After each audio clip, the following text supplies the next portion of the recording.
The Northtown News Magazine is brought to you in part by the Chicago Police Memorial Foundation, caring for the families of slain and seriously injured officers. Hi, I'm Marty Levinson. Welcome to the Northtown News Magazine. Don't get snippy with me. Hi, I'm Marty Levinson. Welcome to the Northtown News Magazine. Hi, I'm Marty Levinson. Welcome to the Northtown News Magazine. Come on, baby, don't you wanna go? Come on, baby, don't you wanna go? Back to that lemon light city, sweet home Chicago. 224 446. Come on, baby, now get your business fixed. Come on, honey, don't you wanna go? Hi, I'm Marty Levinson. Welcome to the Northtown News Magazine show with the greatest cameraman around, Sonny Hirsch, and your host, Avi Myers. Thank you, Marty. Avi Myers, Northtown Neighborhood News Magazine, a presentation of Sonny Hirsch and myself. Dial us up on the web at www.ntnm.org, where over 1/3 shows have been watched. Thank you very much. Community policing, we're real big on that one. And thank you so much for your participation in National Night Out. In 2412, where I run the beat, we had close to 100 people. And in Sonny's beat, 2413, just south of me, he had well over 100 people. I'm jealous. And in any event, thank all of you so much. And make sure you show up at your local CAPS meeting. If you see anything going on, letting the police know, they can't be everywhere. They can't see everything. So, they can't help you with the problem if they don't know it exists.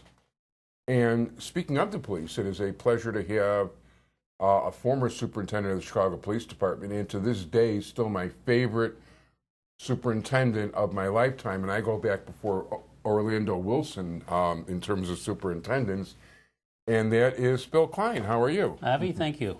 First of all, thank you so much for being here and gracing us. We have a hard trouble getting people who serve these days because of, restrictions from the last two mayors.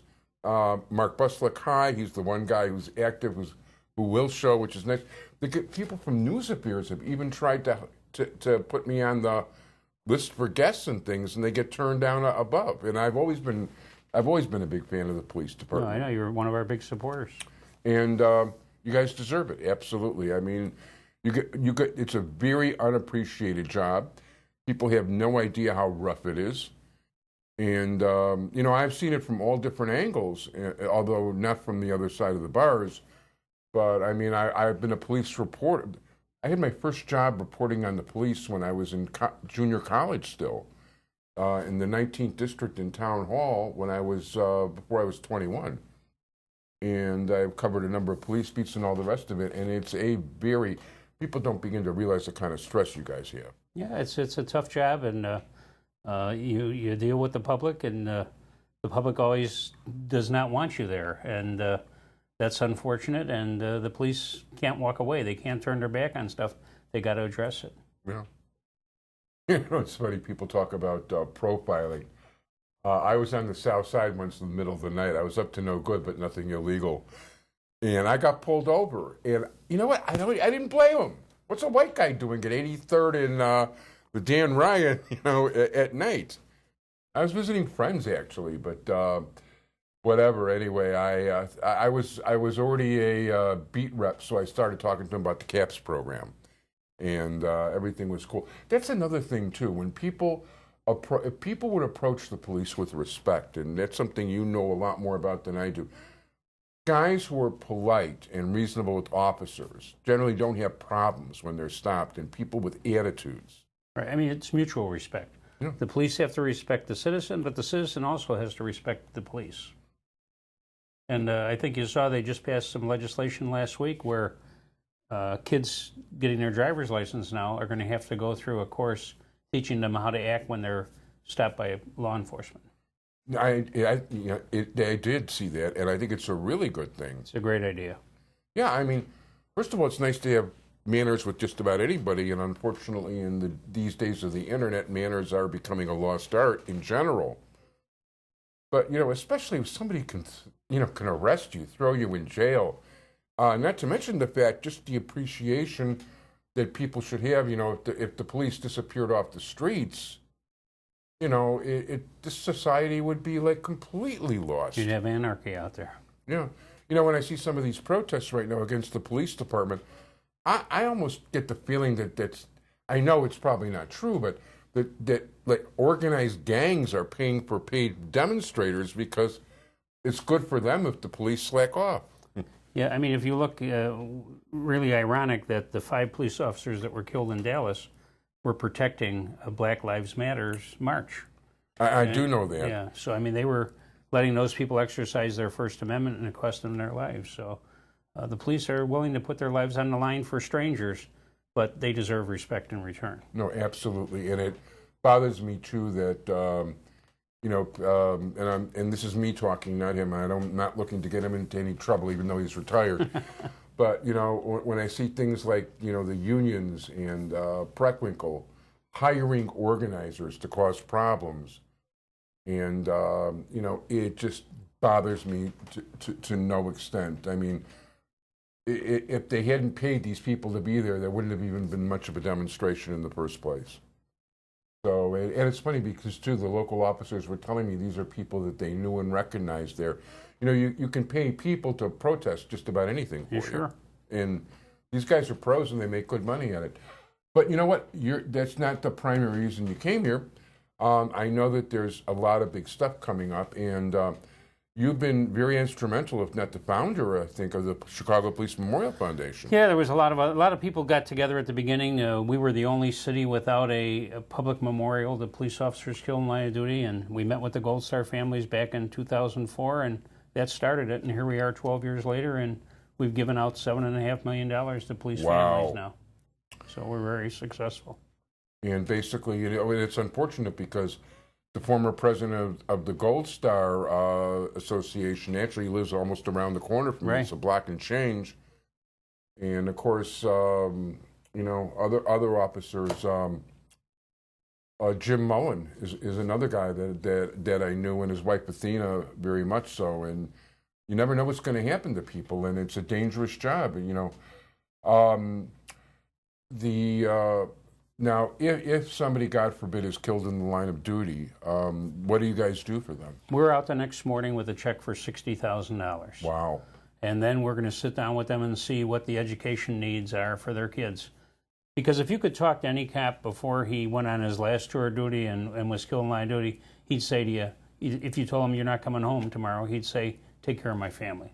So that's what we do. We pay kids tuition from kindergarten all the way through grad school, whatever school they want to go to. We have 28 kids that are children of police officers killed or catastrophically injured in the line of duty. Those 28, we make sure that they don't have to buy books, they don't have to pay for school, clothing, after-school activities. We pick up the tab for all that because we want them to be able to do the same things they would have been done if their mother or father had not been killed in the line of duty.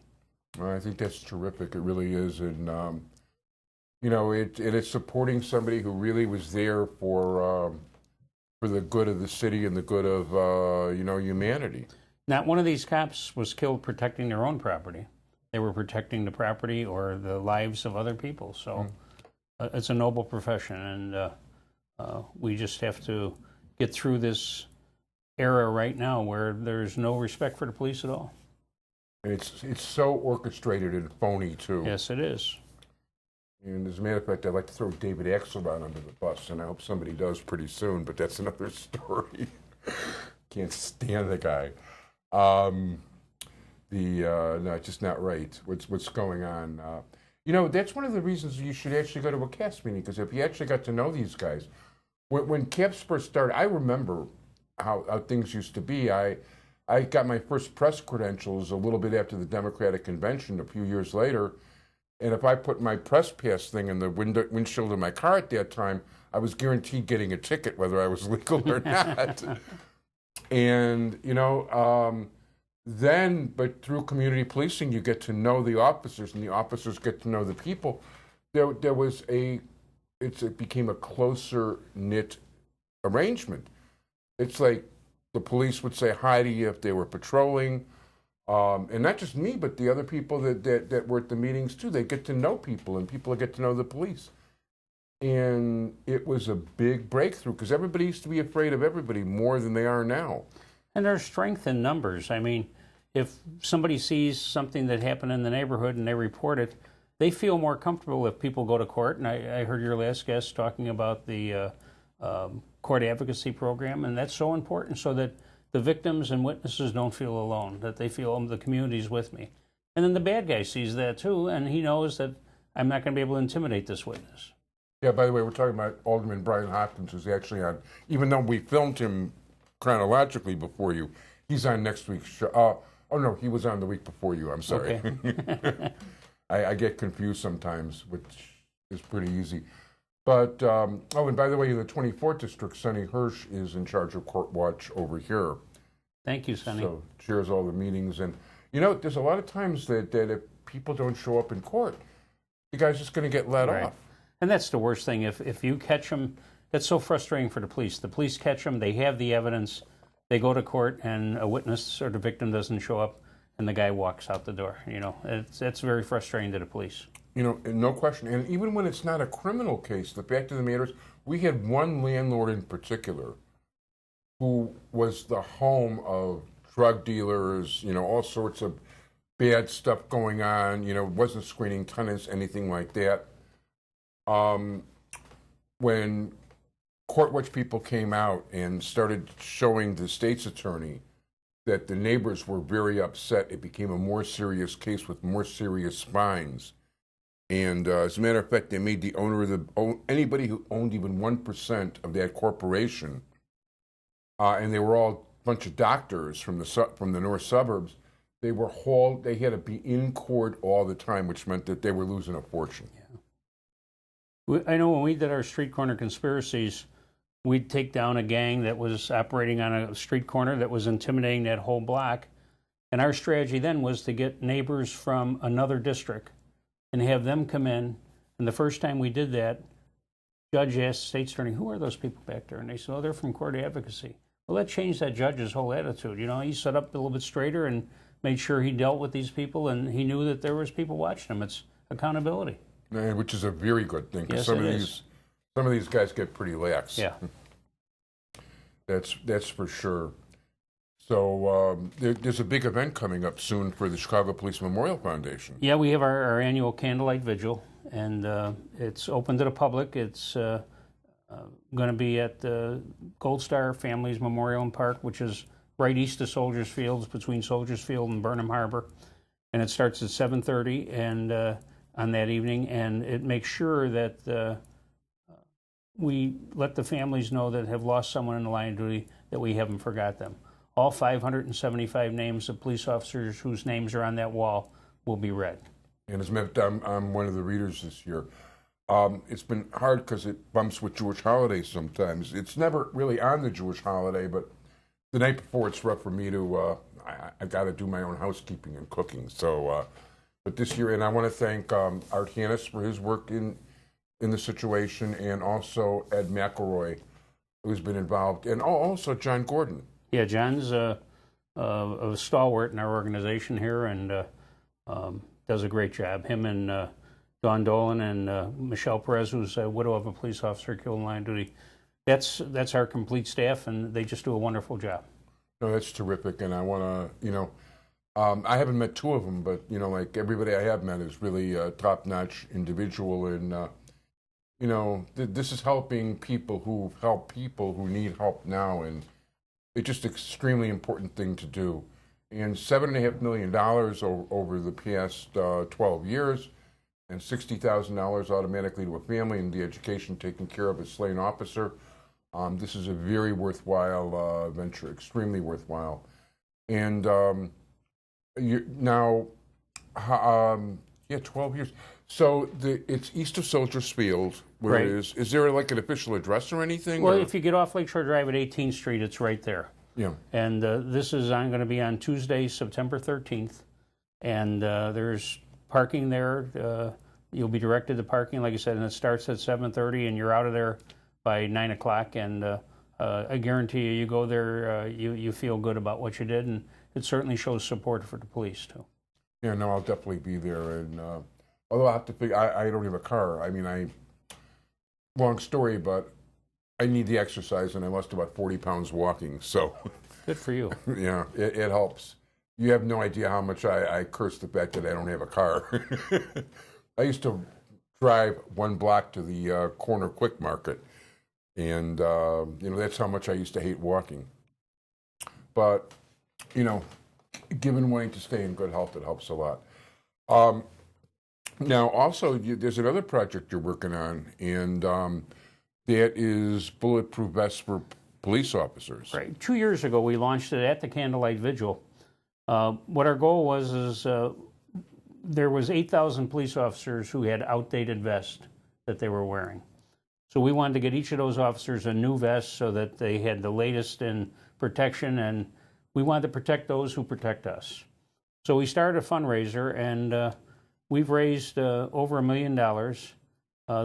Plus the Memorial Foundation has given another $1.4 million. So that's allowed us to buy 6,100 vests so far. So we're almost at our goal of buying 8,000. So there's 6,100 cops on the street right now who have new vests in the last 2 years. Our goal is to get those other 1,900 in the next year and get them new vests so that everybody has a vest that's within the manufacturer's warranty. What happens is when a police officer comes on the job, the city gives him a vest, him or her. But after 5 years, that vest starts to lose its effectiveness from the heat, from dampness, how it's stored. All those things start to break down the fibers inside there. In fact, we took a 20-year-old vest down to the range and hung it up and fired 5 times at 2 bullets went right through it. Wow. So that's why we encourage the officers to get them. But what happens is when it's time to buy a new vest, the minimum is $500, and the cop's got tuition for his school, brakes for the car, and he puts off, I'll get it next year, next year. 500 isn't even, it's not, that's minimum. That's the minimum requirement, right? That's for a level 2 vest, and that'll protect against all handguns and most rifles, but not, assault rifles and armor-piercing rounds and stuff like that will not. They need extra protection for that. But I guess the next one is a level 1 vest, the right, better stuff. And our SWAT members carry those. They're heavier. They're not as comfortable as the level 2s. So that's why this is the vest that we decided to work with the city on. And we've had a lot of different things. And one of the things we did is we asked Corey Crawford from the Blackhawks to do a public service announcement. And he has. And if you want to see it, it's on our website and on our Facebook page. And we're real happy. Him and Officer Alex Lagunas got together. And Alex Lagunas and his partner, 3 months ago, they were on the west side patrolling. They saw a guy holding on to his waist. They went to stop him. He ran. They started chasing him. He turned around and fired and struck Officer Lagunas twice in the vest. And Officer Lagunas' 2 partners, one got shot in the foot and one got shot in the abdomen. They returned fire and killed the offender. So Officer Lagunas appears in the public service announcement with Corey Crawford, and we thank Corey and the Blackhawks for doing that. Yeah, you showed that to me before the shoot, and it's really cool commercial. Yeah. And of course, for the uninitiated, and it's the Blackhawks, so most of you guys are initiated, hopefully. 2-time Stanley Cup winning goalie, Corey Crawford. So pretty cool. It is cool, and Corey was great to do it for us, and taking time on the off season to do it, and we really appreciate it. No, that sounds great. And so basically, but just I'm curious about the level 1 vest, and I realize that most police aren't going to run into assault weapons and things like that. What does a vest like that cost? They go up in different increments. It all depends. Some have pockets where you can put actual armor in there. And wow. Some, and like I said, that's what you'll see on the SWAT teams. Some of the vests just have additional paddings, but for the average police officer across the country, the vest that they're buying through Get Behind the Vest is the one that they all wear. Right, and it definitely it saved a number of lives already. Well, like I said, Officer Lagunas is a perfect example. Shot twice in the chest, and you just saw him in that commercial. So yeah. He did a great job. And what's a funny story about that is that when he came there that day, he was all nervous about appearing with Corey Crawford and doing that. And here I said to him, "You had just been in a shootout, killed a bad guy yourself, almost lost your life." He said, "That was all right. I can do that." He said, "I just can't do this." So it was funny. It just shows how good our the caliber cops we have. No, which is an extremely high caliber of people. You know, one of the things that Bruce Ratner's former deputy chief, who's still a frequent guest on the show, Good man. definitely, is fond of. You know, I've learned an awful lot from him over the years, but the fact is, most of the police officers are actually, it's almost a social worker type of thing where they're looking to do good, looking to help people, looking to be of aid to people, looking to better their neighborhood and better humanity.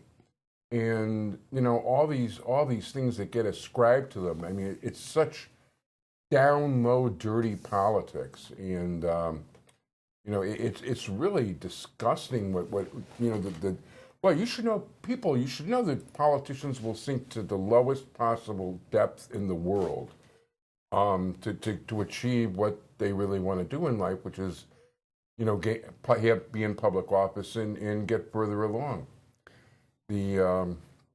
Anyway, I'll get up the soapbox now about that. It just bothers me that people don't have proper appreciation. And, you know, in terms of, I think we just mentioned earlier in the show, too, people need to have manners.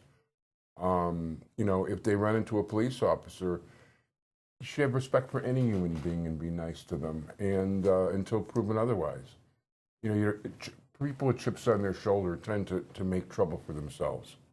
Well, I mean, that's what we talk about on traffic stops, or when the police stop someone. It's their duty to obey what the police officer asks. If he asks you to step out of the car, you need to step out of the car.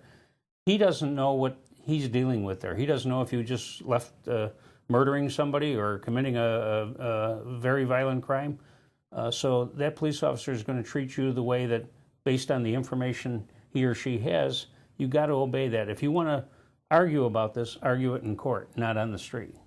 Yeah, you know, it's funny. The first time I got picked up by police, I was going to Mayfield Junior College, and guy comes up to the newspaper office. I was the editor at the time, and said, you know, I don't have my car today. I need a ride home. He was one of the reporters, and I asked him where he lived, and he lived around the corner.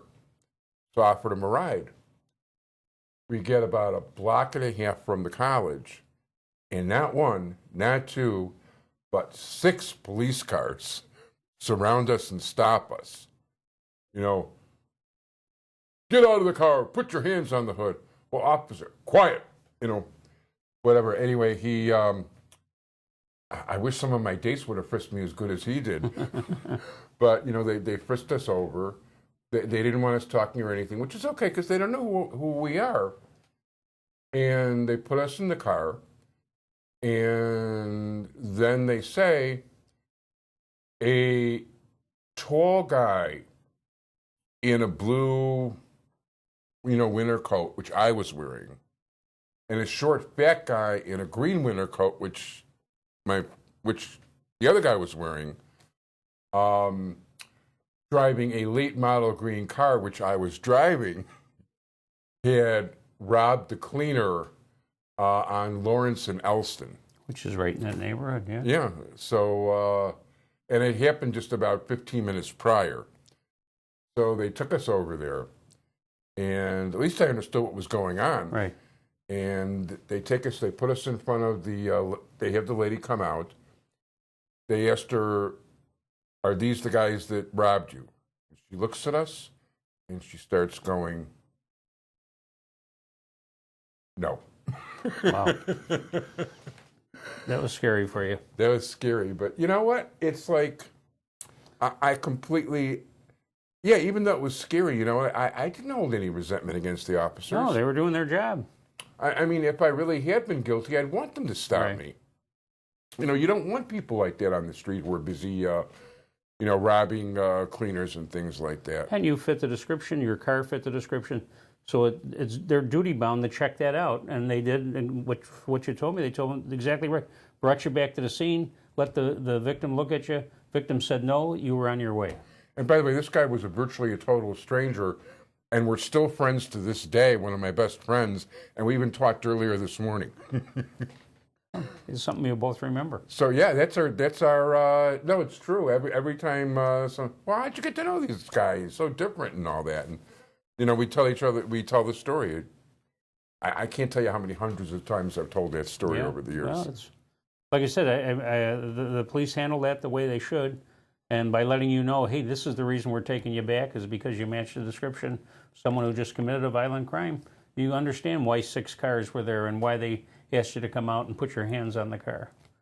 Yeah. Now, if you would have started running or fought with them, who knows what would have happened then, you know what I mean? It's funny. When Sonny and I were over at the Evanston cable station, this guy starts talking about, he's talking with somebody else, and he's talking about how he always gets arrested by the cops. And I'm listening, and I realize this guy's got an attitude and a half.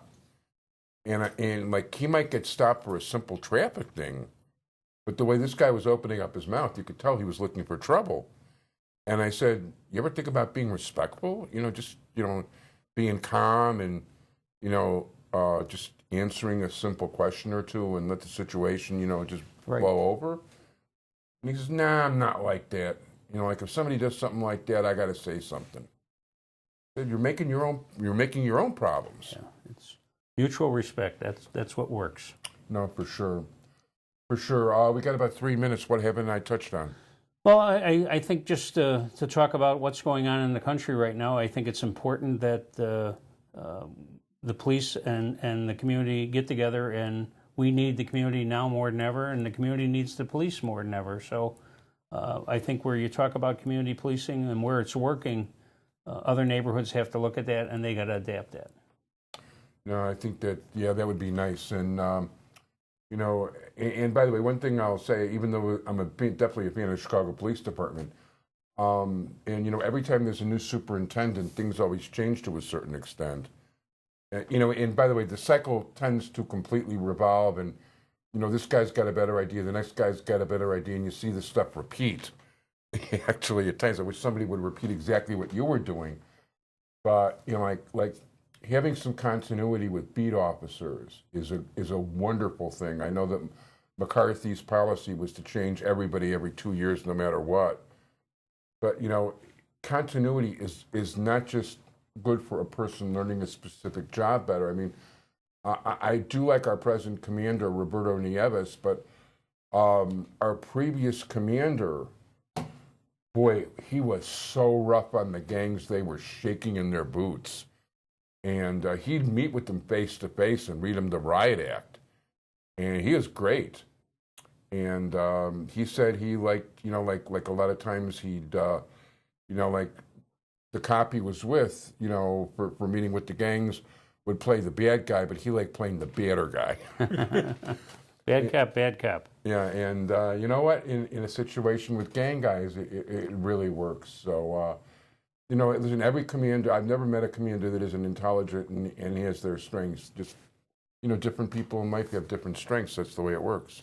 Well, I think it's important when you say you need to get to know your beat cops, and people got to let the police know that they appreciate what they're doing out there. And this is a tough time to be a cop, you know what I mean? And very tough time, no question. For someone to come up and say, "Hey, officer, thanks for patrolling my neighborhood and keep my family safe," that goes a long way. That cop appreciates that. Yeah, I mean, this guy's actually putting his life at risk to try to help, help the community, and being treated like garbage is not the way to do it.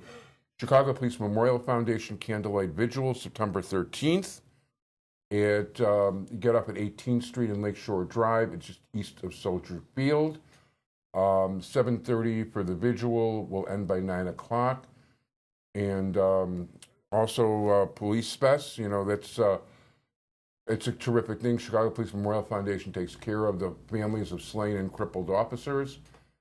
And I want to thank very much former Superintendent Phil Cline for being on the show. Thanks, Avi. And enlightening us. And it's always great when you grace us. You're my favorite superintendent of all time. And I want to thank all of you for joining us, everybody. And thank you, Sonny Hirsch. And see you guys next week. Bye-bye.